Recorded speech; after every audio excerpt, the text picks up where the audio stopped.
2025년 9월 9일 대한민국 정치권과 종교계에 거대한 지진이 발생했다.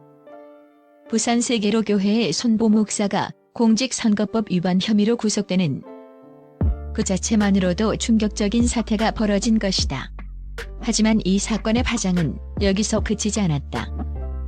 총선 패배 이후 정치 일선에서 물러나 있던 한동훈 전 국민의힘 비상대책위원장이 이 사건을 고리로 침묵을 깨고 SNS를 통해 등판하면서 논란은 걷잡을 수 없이 새로운 국면으로 접어들었다.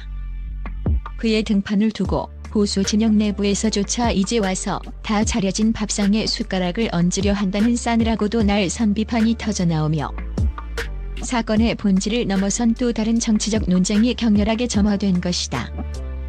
과연 손보 목사 구속 사태의 진실은 무엇이며 한동훈 전 위원장의 때늦은 참전은 과연 그의 화려한 복귀를 알리는 신호탄이 될 것인가? 아니면 성급한 욕심이 부른 자충수가 될 것인가? 사건의 발단은 지난 9일 법원이 손보 목사에 대해 도주 우려라는 법조계의 상식으로는 도저히 납득하기 어려운 이유를 들어 구속영장을 발부하면서 시작되었다. 혐의의 골자는 예배 중 설교를 통해 특정 후보를 지지하는 발언을 하고 관련 영상을 온라인에 게시하는 등 종교인의 신분을 이용해 공직선거법을 위반했다는 것이었다. 하지만 문제는 구속 사유였다.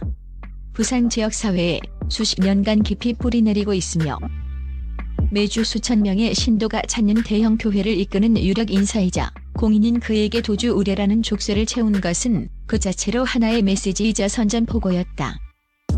법조계와 정치권에서는 즉각 사법 역사상 유례를 찾기 힘든 결정이라는 격렬한 비판과 함께 의혹이 빗발쳤다. 한원로 법조인은 이는 법의 형평성을 무너뜨린 사법권의 명백한 남용이자 정권의 비판적인 목소리를 억누르려는 의도가 다분한 표적 수사의 전형이라며 사법부의 정치적 독립성이 심각하게 훼손되었음을 개탄했다. 보수 진영은 즉각 이를 단순한 법 집행이 아닌 정권에 반대하는 세력에 대한 종교 탄압으로 규정하고 대규모 집회를 예고하는 등 강력한 투쟁을 선포하며 대한민국 정치에는 다시 한번 짙은 전운이 감돌기 시작했다. 바로 이 격전의 한복판에 한동훈 전 위원장이 등판했다. 그는 자신의 페이스북을 통해 법은 누구에게나 공정해야 한다는 원론적인 입장을 밝히며 손 목사의 구속이 과도하다는 취지의 비판에 가세했다. 물론 그의 말 자체는 틀리지 않았다. 하지만 타이밍이 모든 것을 의심하게 만들었다. 보수 진영이 위기에 처했던 수많은 순간 정권의 폭주라 비판받던 여러 사안에 대해서는 침묵으로 일관하던 그가 왜 하필 보수 지지층이 결집하고 투쟁의 동력이 마련된 이 시점에 목소리를 내는가에 대한 근본적인 의구심이 쏟아졌다. 특히 보수 내부에서는 정작 우리가 아스팔트에서 힘들게 싸울 때는 보이지 않다가 이제 와서 이미 차려진 밥상에 숟가락만 얹으려는 것 아니냐는 격한 배신감 섞인 반응까지 나왔다. 그의 행동이 위기에 처한 진영을 위한 순수한 의도보다는 자신의 정치적 재기를 위한 명분 쌓기용 행보로 비치면서 오히려 보수 진영의 분열과 내부 갈등만 초래하고 있다는 비판에 직면한 것이다. 결국 이 사태는 한 개인의 구속 문제를 넘어 한동훈이라는 잠재적 대권 주자의 미래와 보수 진영의 향방을 가늠하는 중대한 시험대가 되고 있다. 그의 말이 아무리 원론적으로 옳다 한들 때를 놓친 정의는 대중의 마음을 움직일 수 없는 공허한 외침으로 남을 수밖에 없다.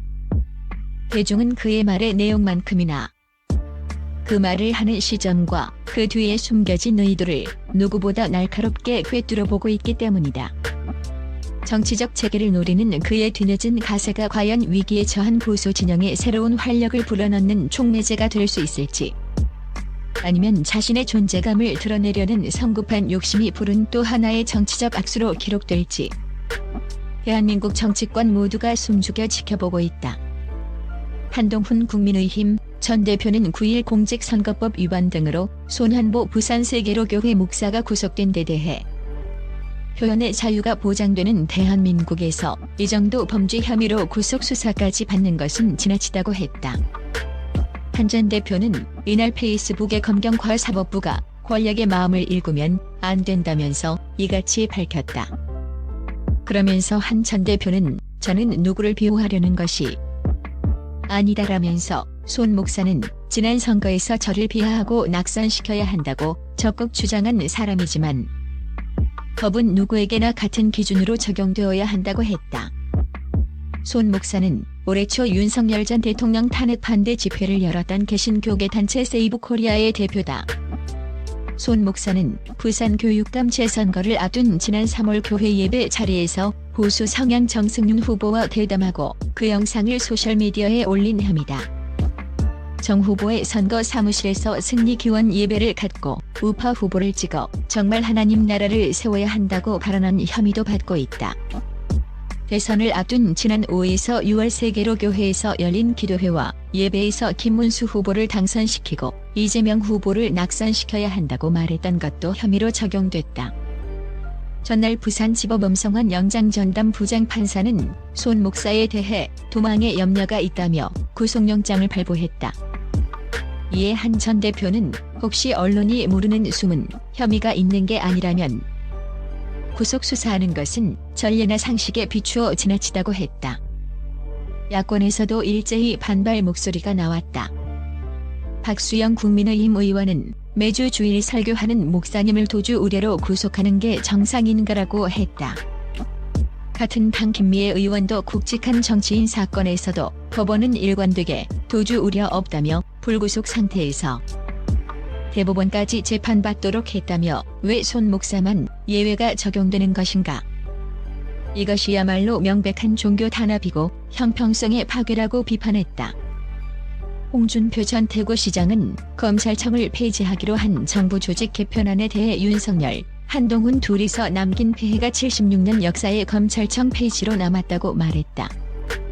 검사 출신인 홍 전 시장은 지난 8일 페이스북을 통해 해방 후 76년간 내려오던 검사 시대가 끝나는 모양이라며 범죄 척결의 선봉장이었던 검찰이 정치에 물들어가다가 문재인 시절 윤석열, 한동훈 검사가 보수 괴멸에 앞장서 문재인 사냥개 노릇을 하면서 본격적인 정치 검찰의 정점을 찍었다고 주장했다. 그러면서 그들이 직접 정치판에 들어와 집권하면서 검사 정치에 쓰실 수 없는 역사에 오점을 남겼다며 그 정치 검사 둘이서 남긴 폐해는 고스란히 76년 역사의 검찰청 폐지로 남았다. 검찰을 천직으로 자부심을 갖고 살던 검찰 후배들이 참 안쓰럽다고 했다. 그는 그런데 국가수사본부와 중대범죄수사청, 고위공직자범죄수사처, 공소청의 보안수사권 이렇게 수사권을 쪼개서 범죄수사가 제대로 되겠느냐며 모든 수사권을 통할하는 독립적인 국가수사청 하나만 두고 국수본, 중수청, 공수처는 모두 폐지하는 게 옳은 방향이 아니냐고 말했다. 앞서 지난 7일 대통령실과 정부, 더불어민주당은 고위당정 협의회를 거쳐 검찰청 폐지와 공수청, 중수청 신설 등을 뼈대로 하는 정부 조직 개편안을 확정했다. 개편안에 따르면 검찰청은 폐지되고 대신 공소청과 중수청을 신설해 기존 검찰의 기소와 수사 기능을 분리 담당하게 했다. 공소청은 법무부 아래, 중수청은 행정안전부 산하에 두기로 했다. 정부 조직법 개정안이 오는 25일 국회 본회의를 통과하면 공포 1년 후 시행된다.